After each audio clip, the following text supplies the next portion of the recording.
اور جب ہم نے موسیٰ کے امر رسالت کا فیصلہ کیا تھا تو آپ یعنی صلی اللہ علیہ وسلم طور کی غربی جانب موجود نہ تھے اور نہ ہی اس واقعے کے گواہ تھے، لیکن اس کے بعد ہم نے کئی نسلیں پیدا کی اور ان پر بہت زمانہ بیت چکا ہے، اور آپ مدین کے باشندے بھی نہ تھے کہ انہیں ہماری آیات پڑھ کر سناتے، مگر ہم ہی ہیں جو آپ کو رسول بنا کر اس وقت کی خبریں بھیج رہے ہیں۔ نیز آپ طور کے کنارے پر بھی نہ تھے جب ہم نے موسیٰ کو ندا کی، لیکن یہ آپ کے رب کی رحمت ہے کہ اس نے آپ کو یہ سچی غیب کی خبریں دی تاکہ آپ ایسے لوگوں کو ڈرائیں جن کے ہاں آپ سے پہلے کوئی ڈرانے والا نہیں آیا تھا، شاید کہ وہ نصیحت قبول کرے۔ اور آپ کو اس لیے رسول بنا کر بھیجا ہے کہ کہیں ایسا نہ ہو کہ انہیں اس وجہ سے کوئی مصیبت پہنچے جو ان کے ہاتھوں نے آگے بھیجا، تو کہنے لگے ہمارے رب تو نے ہماری طرف کوئی رسول کیوں نہ بھیجا کہ ہم تیری آیتوں کی پیروی کرتے اور ایمان لانے والوں میں شامل ہو جاتے۔ پھر جب ہماری طرف سے ان کے پاس حق آ گیا تو انہوں نے کہہ دیا اسے ویسے معجزات کیوں نہیں دیے گئے جیسے موسیٰ کو دیے گئے تھے؟ کیا یہ لوگ ان معجزات کا انکار نہیں کر چکے جو پہلے موسیٰ کو دیے گئے تھے؟ کہتے ہیں کہ یہ دونوں یعنی تورات اور قرآن جادو ہیں جو ایک دوسرے کی تائید کرتے ہیں، اور کہتے ہیں کہ ہم کسی کو بھی نہیں مانتے، یعنی دونوں کتابوں کا انکار کرتے ہیں۔ آپ ان سے کہیے اگر تم سچے ہو تو اللہ کی طرف سے تم ہی کوئی کتاب لے آؤ جو ان دونوں سے بڑھ کر رہنمائی کرنے والی ہو، تو میں بھی اس کی پیروی اختیار کر لوں گا۔ پھر اگر وہ کوئی جواب نہ دے سکیں تو جان لیجئے کہ وہ صرف اپنی خواہشات کے پیچھے پڑے ہوئے ہیں، اور اس سے زیادہ گمراہ کون ہو سکتا ہے جو اللہ کی ہدایت کو چھوڑ کر محض اپنی خواہش کے پیچھے لگا ہوا ہو، اور اللہ ایسے ظالموں کو ہدایت نہیں دیتا۔ تو یاد رکھیے علم کے بغیر نفس کی بات ماننے والا خواہش پرست ہوتا ہے۔ کون ہوتا ہے خواہش پرست؟ علم کے بغیر، دلیل کے بغیر صرف دل کی ماننے والا، نفس کی ماننے والا، نفس کے پیچھے چلنے والا ہی دراصل اپنی خواہش نفس کو الہ بنائے ہوئے ہوتا ہے، اس کی پوجا کر رہا ہوتا ہے۔ تو یاد رکھیے کہ ہمیں صرف قرآن ہی نہیں، نبی صلی اللہ علیہ وسلم کی طرف سے آنے والی باتوں کو بھی سنجیدگی سے لینا چاہیے، یعنی حدیث کا بھی انکار نہیں کرنا چاہیے کہ یہ حدیث تو میرے دل کو نہیں لگتی، اور یہ تو میری عقل میں نہیں آتی، اور یہ تو میری سمجھ میں نہیں آتی۔ نہیں، قرآن کی بہت سی آیات ایسی ہیں جن کو سمجھنا ہماری عقل کا کام نہیں، یا ہماری عقل نہیں ان کو سمجھ پاتی۔ اب جیسے چیوٹی کی آواز سن لینا، عقل میں تو نہیں آتا، اتنی چھوٹی سی اور اس کی آواز زیادہ سے زیادہ کتنی بڑی ہوگی، لیکن اللہ تعالیٰ نے قرآن میں بتایا کہ چیوٹی بولی، اور اس نے اپنے لشکر سے کیا کہا، اپنے کالونی سے کیا کہا، اور پھر اس کو کیا کچھ پتا تھا، ہد ہد جو بولا، تو عقل تو نہیں مانتی اس کو کہ ہد ہد اتنی لمبی چوڑی باتیں کرے گا اور اتنی سمجھ رکھے گا۔ تو اسی طرح حدیث میں بھی بعض باتیں ایسی ہیں جو انسان کے امتحان کے لیے ہے کہ بظاہر عقل نہیں مانتی، لیکن ان کو بھی اگر وہ صحیح سورس سے اوتھینٹک ہیں تو اس لیے مان لینا چاہیے کہ نبی صلی اللہ علیہ وسلم جھوٹ نہیں بولتے تھے، آپ نے جو بتایا ہے سچ ہی بتایا۔ کچھ باتیں آج نہیں، ہو سکتا ہے کئی سو سال بعد ہمارے بعد وہ ثابت ہو جائیں۔ قرآن مجید میں اللہ تعالیٰ فرماتے ہیں فَلْيَحْذَرِ الَّذِينَ يُخَالِفُونَ عَنْ أَمْرِهِ أَن تُصِيبَهُمْ فِتْنَةٌ أَوْ يُصِيبَهُمْ عَذَابٌ أَلِيمٌ۔ سو لازم ہے کہ وہ لوگ ڈریں جو اس کا حکم ماننے سے پیچھے رہتے ہیں کہ انہیں کوئی فتنہ آ پہنچے یا انہیں دردناک عذاب آ پہنچے۔ تو اپنی رائے کو، اپنی لاجک کو، اپنی عقل کو قرآن و سنت سے آگے رکھنا جو ہے یہ درست نہیں، اس بات سے ڈرنا چاہیے۔ اور ہم انہیں لگاتار نصیحت کی باتیں پہنچاتے رہے ہیں تاکہ وہ نصیحت کو قبول کریں۔ جن لوگوں کو ہم اس سے پہلے کتاب دے چکے ہیں یعنی تورات، وہی اس کتاب پر ایمان لاتے ہیں، یعنی اس میں سے جو مسلمان ہو گئے ہیں۔ اور جب انہیں پڑھ کر سنایا جاتا ہے یعنی قرآن، تو کہتے ہیں ہم اس بات پر ایمان لاتے ہیں کہ یہ قرآن ہمارے رب کی طرف سے سچی کتاب ہے، ہم تو اس سے پہلے بھی اللہ کے سچے فرما بردار تھے۔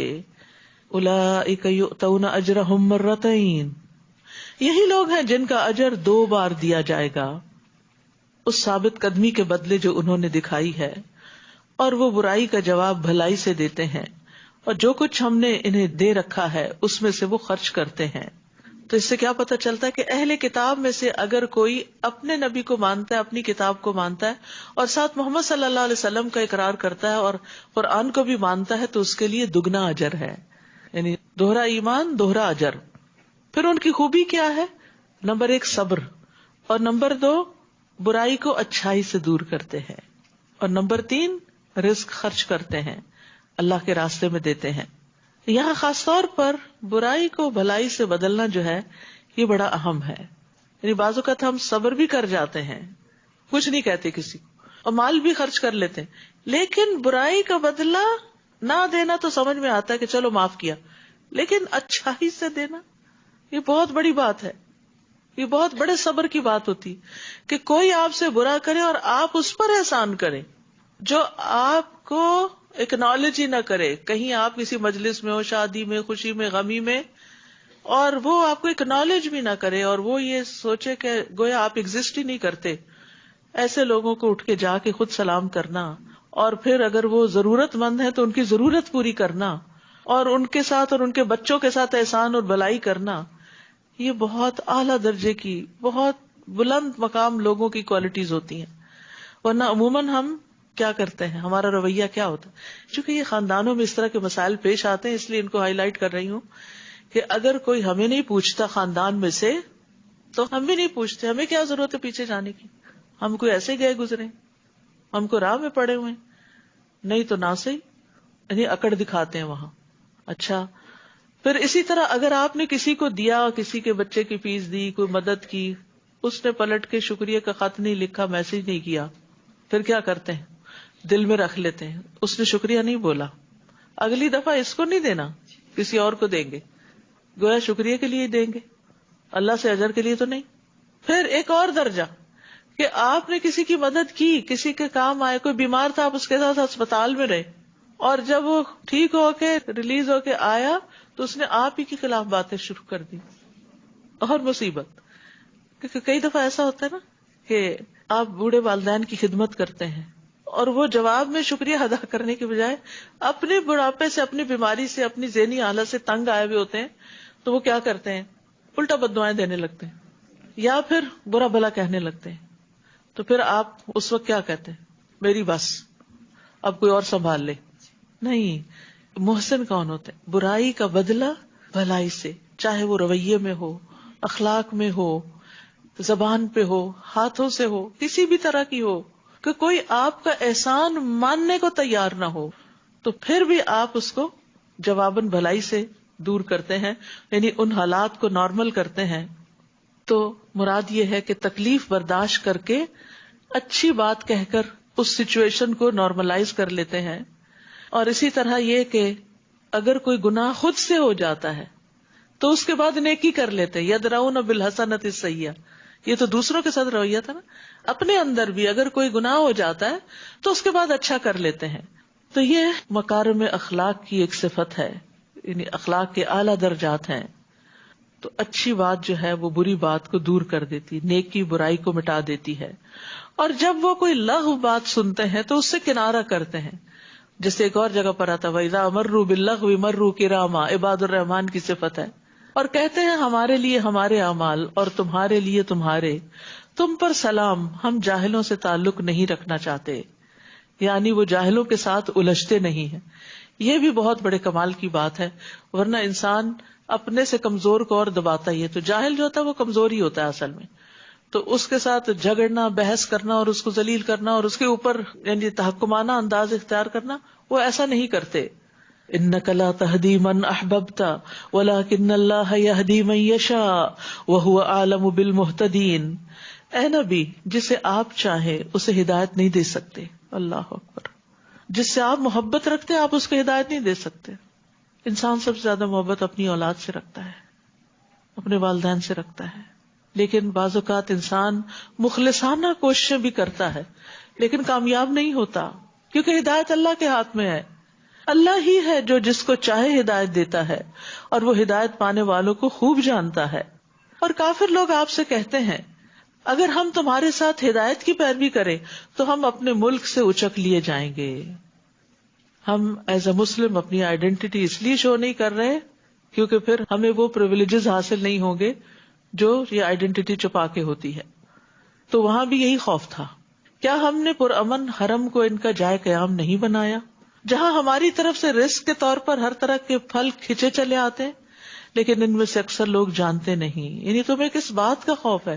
اللہ نے ساری نعمتیں تو دے رکھی ہیں، اور کیا چاہیے؟ اور کتنی ہی بستیوں کو ہم نے تباہ کر دیا جو اپنی معیشت پر اترایا کرتی تھیں، اپنی اکانومی پہ ان کو بڑا غرور تھا. سو یہ ہیں ان کے گھر ویران پڑے ہوئے، کوئی خریدار نہیں، کوئی رہنے والا نہیں. ان میں سے چند ہی گھر ہوں گے جو ان کے بعد آباد ہوئے، اور آخر ہم ہی ان کے وارث ہوئے. اور آپ کا رب کسی بستی کو ہلاک نہیں کرتا یہاں تک کہ کسی مرکزی بستی میں رسول نہ بھیج لے جو انہیں ہماری آیات پڑھ کر سنائے. یعنی رسول ہمیشہ بڑے ٹاؤن میں آئے ہیں، مرکزی شہر میں آئے ہیں، کیونکہ وہاں سے سارے پیغام دور دور تک پھیل جاتے ہیں. اگر کوئی کسی گاؤں میں رہ رہا ہو تو وہاں سے کمیونیکیشن مشکل ہوتی ہے، اور گاؤں والوں کی بات شہر والے نہیں مانتے. نیز ہم صرف ایسی بستی کو ہلاک کرتے ہیں جس کے رہنے والے ظالم ہوں. وما اوتیتم من شیء فمتاع الحیات الدنیا وزینتها، تمہیں جو کچھ بھی دیا گیا ہے وہ بس دنیاوی زندگی کا سامان ہے اور اس کی زینت ہے. تمہارے پاس جو کچھ ہے بس یہ یہاں کے لیے ہے، مال و دولت سب یہاں کے فائدے اٹھانے. پر یہاں ہم نے کتنا کھا لینا ہوتا ہے، کتنا ہنڈا لینا ہوتا ہے، کتنا استعمال کر سکتے ہیں. ٹھیک ہے، جب بیسک نیسیسٹیز پوری ہو جائیں تو انسان کو اچھے اعمال کی فکر زیادہ کرنی چاہیے، وہاں کے لیے زیادہ جمع کرنا چاہیے. تو یہ سب کچھ یہاں ہی کا ہے، اور جو کچھ اللہ کے ہاں ہے وہ بہتر اور باقی رہنے والا ہے. یعنی اس مال اور زندگی سے اپنی آخرت کماؤ. کیا تم سوچتے نہیں؟ بھلا جسے ہم نے کوئی اچھا وعدہ دیا ہو اور وہ اسے پانے والا ہو، اس شخص کی طرح ہو سکتا ہے جسے ہم نے دنیاوی زندگی کا سامان دے رکھا ہو، پھر وہ قیامت کے دن سزا یا جواب دہی کے لیے پیش کیا جانے والا ہو، جس دن اللہ انہیں پکارے گا اور ان سے پوچھے گا کہاں ہیں وہ جنہیں تم میرا شریک سمجھا کرتے تھے؟ اور وہ لوگ اللہ کے مذمومہ شریک یعنی جن کا دعویٰ کرتے تھے، جن پر عذاب کی بات واجب ہو جائے گی، کہیں گے اے ہمارے رب، ہم نے ان لوگوں کو ایسے ہی گمراہ کیا جیسے ہم خود گمراہ تھے. اب ہم آپ کے سامنے ان سے برات کا اظہار کرتے ہیں، انہوں نے ہماری عبادت نہیں کی تھی. اور ان پیروکاروں سے کہا جائے گا اب اپنے شریکوں کو مدد کے لیے پکارو، چنانچہ وہ پکاریں گے مگر یہ شریک انہیں کوئی جواب نہیں دیں گے، اور سب کے سب عذاب دیکھ لیں گے. کاش وہ ہدایت پانے والے ہوتے. اور جس دن اللہ تعالیٰ انہیں پکارے گا اور پوچھے گا تم نے رسولوں کو کیا جواب دیا تھا، تو اس دن انہیں جواب دینے کو کوئی بات بھی سجھائی نہ دے گی، اور نہ ہی آپس میں وہ ایک دوسرے سے کچھ پوچھ سکیں گے. البتہ جس شخص نے توبہ کر لی اور ایمان لے آیا اور نیک عمل کیے تو امید ہے کہ وہ فلاح پا سکے. وَرَبُّكَ يَخْلُقُ مَا يَشَاءُ وَيَخْتَارُ، اور آپ کا رب جو چاہے پیدا کرتا ہے اور جسے چاہے اپنے کام کے لیے منتخب کر لیتا ہے. اسی لیے وہ دعا کرنی چاہیے اللہم استخدمنی ولا تستبدلنی، کہ اللہ مجھ سے اپنے دین کی خدمت کا کام لیتا رہے اور مجھے تبدیل نہ کرنا، کہ میں چھوڑ دوں اس کو اور کوئی اور میری جگہ کرے. نہیں، تو یہ کام مجھی سے لے. انہیں اس کا کچھ اختیار نہیں. اللہ تعالیٰ پاک ہے اور جو کچھ یہ شریک بناتے ہیں اس سے وہ بہت بالا تر ہے. یاد رکھیے خیر اللہ کے ہاتھ میں ہے، اس لیے کسی بھی کام کے وقت اللہ سے خیر کی دعا کرنی چاہیے. خیر کی دعا کا نام کیا ہے؟ استخارہ، یعنی استخارہ کرنا چاہیے.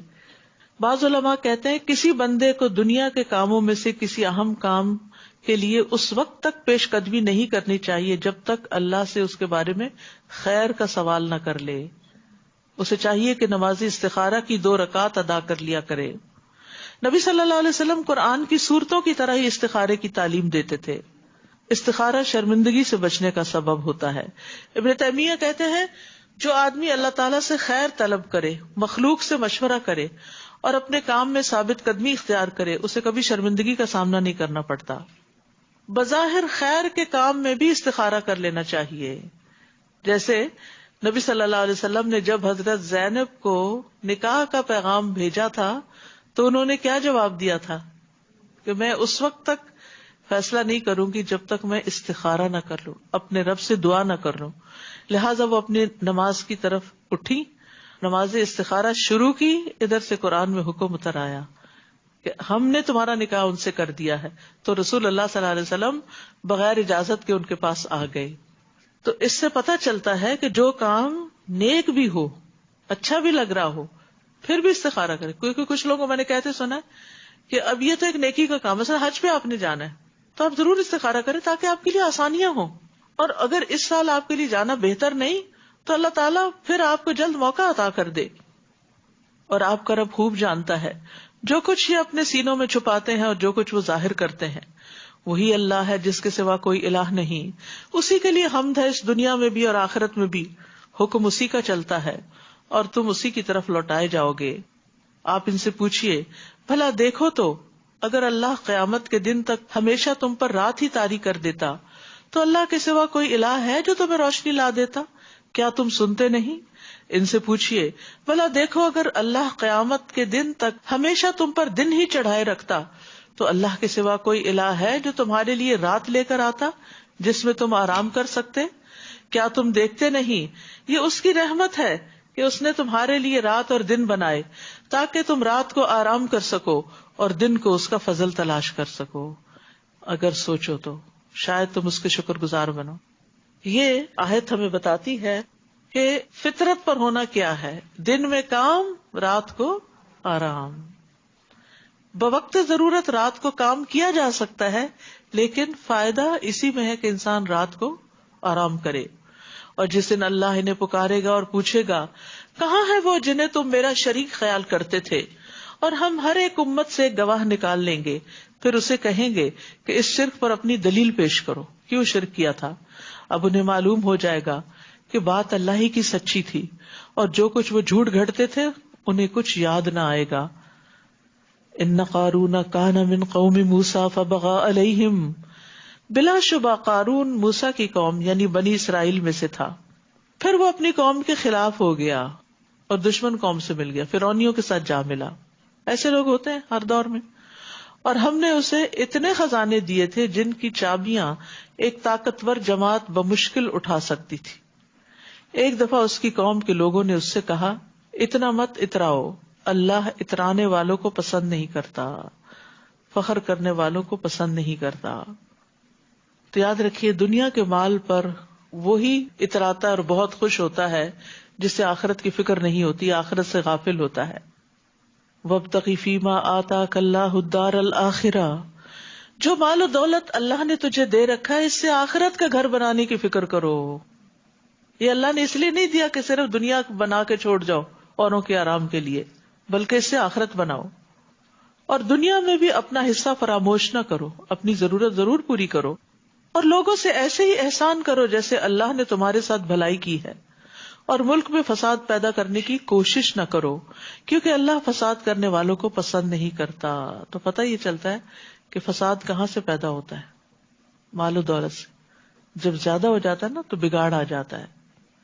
اللہ نے ہماری زندگی کا مقصد کیا رکھا ہے, الذی خلق الموت والحیات لیبلوکم ایکم احسن عملا, کہ وہ تمہیں آزما کر دیکھے کہ تم میں سب سے اچھے عمل کون کرتا ہے. اور نیک اعمال ہی انسان کو خسارے سے بچاتے ہیں, اور اس دنیا کی زندگی میں ہی انسان کو اپنی آخرت کمانی ہوتی ہے. اور یاد رکھیے جب انسان فوت ہو جائے گا تو قیامت کے دن اس سے اس کی عمر کے بارے میں سوال ہوگا کہ اس نے اسے کس چیز میں لگایا, علم کے بارے میں کتنا عمل کیا, مال کے بارے میں کہاں سے کمایا کہاں خرچ کیا, جسم کے بارے میں کہ کس کام میں اپنے آپ کو گلایا. تو یہ ان سوالوں کا جواب ہمیں تیار رکھنا چاہیے کہ ہم اپنے جسم کو کہاں تھکاتے ہیں. اور پھر احسان کی بات ہوئی یہاں, وہ احسن کما احسن اللہ الیک, اللہ نے تمہیں دیا ہے نا, تم لوگوں کو دیا کرو. اللہ نے تمہارے حصے میں ڈال دیا لوگوں کا حصہ, اب وہ حصہ ان کو لوٹاؤ. حدیث میں آتا ہے بے شک اللہ بندوں کو نفع پہنچانے کے لیے اپنے کچھ لوگوں کو بطور خاص نعمتیں دیتا ہے. اگر وہ خرچ کرتے رہیں تو ان پر انعام برقرار رہتا ہے, اور اگر وہ رک جائیں تو ان سے چھین کر دوسروں کو دے دیتا ہے. تو نعمتیں برقرار رہتی ہیں اگر اس میں سے ہم دوسروں کا حصہ نکالتے رہیں اور صرف اپنے لیے سب کچھ جمع کر کے نہ رکھیں. وہ کہنے لگا یہ تو جو کچھ مجھے ملا ہے اس علم کی بدولت ملا ہے جو مجھے حاصل تھا. آج بھی بہت سے لوگ اچھی جاب کو اپنے علم کا ہی کمال سمجھتے ہیں, حالانکہ انہی جیسی ڈگریاں رکھنے والے بہت سے جاب لیس بھی ہوتے ہیں. آپ کو معلوم ہے کہ اس وقت سرٹیفائڈ ڈاکٹرز کی ایک بڑی تعداد جاب لیس ہے, ہائیلی کوالیفائڈ, لیکن یہ ہے کہ یا تو اپنی مرضی کی جاب نہیں ملتی یا کہیں کوئی پلیسمنٹ نہیں ملتی.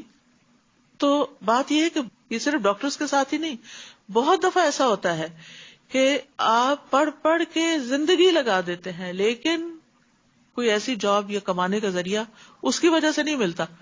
تو پھر آپ کیا کرتے ہیں؟ آپ اپنی لائن چینج کر کے کیا کرنے لگتے ہیں؟ یا کبھی ٹیکسی چلانے لگتے ہیں.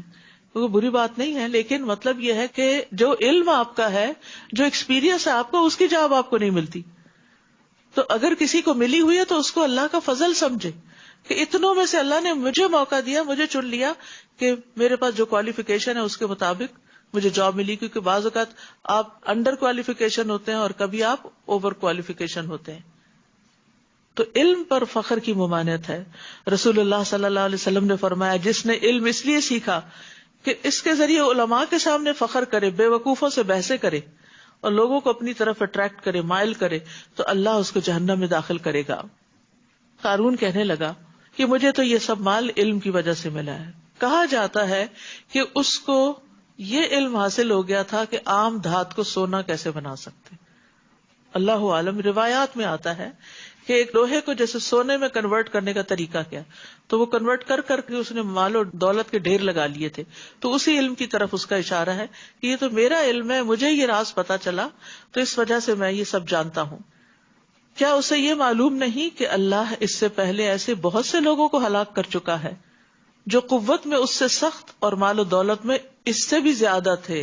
قارون سے بھی زیادہ دولت تھی لوگوں کے پاس، لیکن پھر بھی اللہ نے ان کو ہلاک کر دیا اور مجرموں کے گناہوں کے متعلق ان سے نہ پوچھا جائے گا. پھر ایک دن وہ اپنی قوم کے لوگوں کے سامنے بڑے ٹھاٹ باٹ سے نکلا. جو لوگ دنیا کی زندگی کے طلبگار تھے وہ کہنے لگے کاش ہمیں بھی وہی کچھ میسر ہوتا جو قارون کو دیا گیا، وہ تو بڑے نصیبے والا ہے. یہ ایک فطری سی انسان کی کمزوری ہے کہ جب وہ کسی کے پاس زیادہ اچھی گاڑی دیکھتا ہے یا اچھا گھر دیکھتا ہے یا اچھی اولاد دیکھتا ہے تو اس کو تمنا ہوتی ہے کہ کاش میرے پاس بھی یہ سب کچھ ہوتا. مگر جن لوگوں کو علم دیا گیا، اب علم والوں کی پہچان دیکھیے، اصل علم والے کون ہوتے ہیں. وہ جانتے ہیں کہ اس دنیاوی چکا چوند کی حقیقت کیا ہے اور یہ ریجھنے کی چیزیں نہیں ہیں کہ نہیں معلوم کسی نے حلال سے حاصل کی ہیں یا حرام سے حاصل کی ہیں اور وہ اس کے لیے کتنی وبال جان ہے. تو جن لوگوں کو علم دیا گیا تھا، یعنی دین کا علم تھا، وہ کہنے لگے جو شخص ایمان لائے اور نیک عمل کرے تو اس کے لیے اللہ کے ہاں جو ثواب ہے وہ اس سے بہتر ہے، اس دولت کے ڈھیر سے بہتر ہے، اور وہ ثواب صبر کرنے والوں کو ہی ملے گا. وَلَا يُلَقَّاهَا إِلَّا الصَّابِرُونَ. یاد رکھیے علم تقاضا کرتا ہے کہ انسان آخرت کی خشیت زیادہ رکھے دنیا کے مقابلے میں، دنیا کی رونقوں سے زیادہ متاثر نہ ہو، اور پھر انسان صبر کے ساتھ زندگی بسر کرے. یہ کون سے صابر ہیں؟ جو دنیا کی زینت اور رونق سے صبر کیے ہوئے ہیں کہ اس میں بہت آگے نہیں جاتے اور اپنی خواہشات کو کنٹرول میں رکھتے ہیں. اور آپ دیکھیے ویسے بھی علم کب حاصل ہوتا ہے؟ جب آپ دنیا پہ کمپرومائز کرتے ہیں، اور خاص طور پر اس ملک میں جہاں آپ کے پاس جاب ہے، جہاں آپ کے پاس کمانے کے مواقع ہیں، جہاں آپ بہت فلرش کر سکتے ہیں، تو پھر آپ اس وقت میں سے وقت نکالتے ہیں اپنے دین کے لیے بھی. تو یہ بہت صبر کی بات بھی ہے اور بڑے اجر کی بات بھی ہے، کیونکہ جب انسان کو دنیا کھلی مل رہی ہو اور پھر اس سے رک کر انسان کہتا نہیں میں نے اپنی آخرت کے لیے بھی اتنے گھنٹے لگانے. بعض اوقات ہم دنیاوی کامیابی کے لیے والنٹیئر بھی کرتے رہتے ہیں، لیکن آخرت کے لیے والنٹیئر کرنا بعض اوقات مشکل ہوتا ہے، تو صبر سے کام لینا پڑتا ہے. اگر آپ سلف کے احوال جانیں، امام بخاری نے کیسے علم حاصل کیا اور دیگر لوگوں نے کس طرح ہزاروں میل کے سفر انہوں نے پیدل طے کیے، روکھے سوکھے پہ گزارا کیا، سخت مشقتیں برداشت کی، اور پھر سارا سارا دن پڑھتے تھے. روایتوں میں آتا ہے کہ بعض سلف اپنا سارا دن علم کی مجلس سے پر کر لیتے، ایک مجلس ختم نہ ہوتی کہ دوسری کی طرف چلے جاتے، یہاں تک کہ ان کو اپنے کھانے کے لیے اور پکانے کے لیے بھی وقت نہ ملتا تو کبھی کبھی صرف کچا کھا کے گزارا کرتے تھے، یعنی پکانے کے لیے بھی وقت نہیں ہوتا تھا. لیکن اس سارے صبر کے ذریعے انہوں نے دین کا علم حاصل کیا، جس سے خود بھی فائدہ اٹھایا اور کثیر مخلوق کو فائدہ پہنچایا. اگر یہ لوگ محنتیں نہ کرتے، قربانیاں نہ کرتے، تو آج یہ سب علم ہمارے پاس اتنا صاف ستھرا ہو کے کیسے پہنچتا. پھر ہم نے قارون اور اس کے گھر کو زمین میں دھنسا دیا تو اس کے حامیوں کی کوئی جماعت ایسی نہ تھی جو اللہ کے مقابلے میں اس کی مدد کرتی، اور نہ ہی وہ خود بدلہ لے سکا. اب وہی لوگ جو کل تک قارون کے رتبے کی تمنا کر رہے تھے، مالدار بننا چاہتے تھے، کہنے لگے افسوس ہماری حالت پر، اللہ ہی اپنے بندوں میں سے جس کا چاہے رزق کشادہ کر دیتا ہے اور جس کا چاہے تنگ کر دیتا ہے. اگر اللہ ہم پر احسان نہ کرتا تو ہمیں بھی زمین میں دھنسا دیتا. افسوس اصل بات یہی ہے کہ کافر لوگ فلاح نہیں پا سکتے، کیونکہ المرء مع من احبہ ہے نا، انسان جس سے محبت کرتا ہے، مال والوں سے محبت کرتا ہے، پھر انہی کے ساتھ ہی اٹھایا جائے گا. تو چونکہ اللہ نے ان کو دین کی سمجھ دی تھی تو یہ ڈر گئے کہ شکر ہے ہمارا انجام بھی قارون کے ساتھ نہیں ہوا، ہم بھی وہی تمنا کر رہے تھے جو قارون کے پاس تھا. تلک الدار الآخرۃ نجعلها للذین لا یریدون علوا فی الارض ولا فسادا والعاقبۃ للمتقین. یہ آخرت کا گھر تو ہم ان لوگوں کے لیے مخصوص کر دیتے ہیں جو زمین میں بڑائی یا فساد نہیں چاہتے. یہ آخرت کا گھر کس کے لیے؟ جو زمین میں بڑائی نہیں چاہتے، تکبر نہیں کرتے، دوسروں کو کنٹرول کرنے کی خواہش نہیں رکھتے اور فساد نہیں کرتے. کیونکہ جب انسان ہمیشہ یہ چاہے کہ میری ہی مرضی چلے اور پتا بھی گھر کا نہ ہلے میری مرضی کے بغیر، تو پھر یہ علو کی خواہش کہ میں ہی سب سے بڑا ہوں، میری ہی سنی جائے، مجھے ہی زیادہ امپورٹنس دی جائے. کچھ لوگ ایسے بھی ہوتے ہیں نا کہ اگر ان کو آپ پوچھیں نا تو ناراض ہو جاتے ہیں. یا یہ کہ بعض خواتین ہی گھروں کے اندر اتنی کنٹرولنگ ہوتی ہیں کہ ان کے شوہر، بچے، بہویں سب ان سے عاجز ہوتے ہیں. تو اس کمزوری سے بھی باہر نکلنا چاہیے. لیٹ گو، کرنے دے لوگوں کو بھی اپنی مرضی، کہ بہت بڑا نقصان نہیں ہوتا. ٹھیک ہے انسان سمجھائے، سب کچھ کرے، لیکن دوسروں کو سانس بھی لینے دے، کچھ سپیس دے، کچھ آزادی دے. اس سے انسان خود بھی راحت میں رہتا ہے اور دوسرے بھی راحت میں رہتے ہیں. اور یہ چھوٹے لیول پر بھی ہے اور بڑے لیول پر بھی. کہیں کسی آرگنائزیشن میں کام کریں یا کسی حکومت کے رکن کے طور پر کام کریں تو دو چیزوں سے پرہیز کرنا چاہیے. ایک بہت بڑا بن کے رہنے کی خواہش اور دوسرے فساد.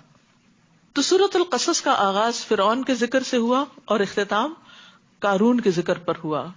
قصص کے شروع میں فرعون کے معاملے میں اس کی سرکشی کی بات ہوئی اور اس کے علو، اور یہاں پر قارون کے. من جاء بالحسنۃ فلہ خیر منہا، جو کوئی نیکی لے کر آئے گا اسے اس سے بہتر نیکی ملے گی. اوپر بھی یہ بات ہو چکی ہے. اور جو برائی لے کر آئے گا تو ایسے لوگوں کو برائیوں کا اتنا ہی بدلہ ملے گا جس قدر انہوں نے کی ہوں گی. ان الذی فرض علیک القرآن لرادک الی معاد، اے نبی بلا شبہ جس اللہ نے آپ پر قرآن نازل کیا ہے وہ آپ کو بہترین انجام کو پہنچانے والا ہے، اپنے وعدے پورے کرنے والا ہے. جس طرح اللہ تعالیٰ نے موسیٰ علیہ السلام سے وعدے پورے کیے، اللہ تعالیٰ آپ سے بھی پورا کرے. ان قصوں کو سنانے کا مقصد کیا تھا؟ آپ کے دل کو تسلی دینا کہ اللہ نے اپنے پچھلے پیغمبروں کے ساتھ بھلائی کا ارادہ کیا تھا اور اللہ تعالیٰ آپ کے ساتھ بھی بھلائی ہی کرے گا، آپ کا انجام بخیر ہی ہوگا. آپ ان کافروں سے کہیے کہ میرا رب خوب جانتا ہے کہ کون ہدایت لے کر آیا ہے اور کون واضح گمراہی میں پڑا ہے، اور آپ کو ہرگز یہ توقع نہ تھی کہ یہ کتاب یعنی قرآن آپ پر نازل کیا جائے گا. یہ تو صرف اللہ کی مہربانی ہے، لہٰذا آپ ہرگز کافروں کے مددگار نہ بنیے. اور ایسا نہ ہونا چاہیے کہ آپ کی طرف سے اللہ تعالیٰ کی آیات نازل ہونے کے بعد کافر آپ کو ان پر عمل پیرا ہونے سے روک دیں. آپ انہیں اپنے رب کی طرف دعوت دیجیے اور شرک کرنے والوں میں شامل نہ ہوں. وَلَا تَدْعُ مَعَ اللَّهِ إِلَٰهًا آخَرَ لَا إِلَٰهَ إِلَّا هُوَ كُلُّ شَيْءٍ هَالِكٌ إِلَّا وَجْهَهُ لَهُ الْحُكْمُ وَإِلَيْهِ تُرْجَعُونَ. اور اللہ تعالیٰ کے ساتھ کسی دوسرے کو الہ مت پکاریں، کیونکہ اللہ کے سوا کوئی الہ نہیں، اس کی ذات کے سوا ہر چیز ہلاک ہونے والی ہے، ہر چیز ختم ہونے والی. کل من علیہا فان ویبقی وجہ ربک ذو الجلال والاکرام. حکم اسی کا چلتا ہے، لہ الحکم والیہ ترجعون، اور تم سب اسی کی طرف لوٹائے جاؤ گے